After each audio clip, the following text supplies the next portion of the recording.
Hi friends. మనకైతే బైనాన్స్‌లో word of the day కొన్ని కంట్రీస్‌లో అయితే రావడం లేదు. ఓకే. అది ఓపెన్ చేస్తే ఇలా చూపిస్తుంది. ఓకే. మనం బైనాన్స్‌లో word of the day open చేస్తే మనకిలా సర్వీస్ నోటీస్ అని చెప్పేసి చూపిస్తుంది. Dear user this activity is not available in your region. For more information please refer to announcement or terms of use అని వస్తుంది. ఇలా వచ్చిందంటే మన కంట్రీలో అవైలబుల్ అయితే లేదు అని అర్థం.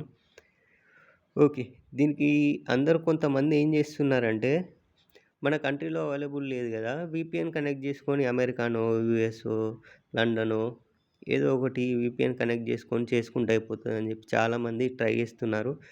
సో, ఫ్రెండ్స్ మీరైతే అలా అస్సలు చేయకండి. అలా చేస్తే మీ బైనాన్స్ అకౌంటే బ్లాక్ అయ్యే ఛాన్స్ ఉంది. ఆల్రెడీ కొంతమంది బ్లాక్ అయినయి గూడా.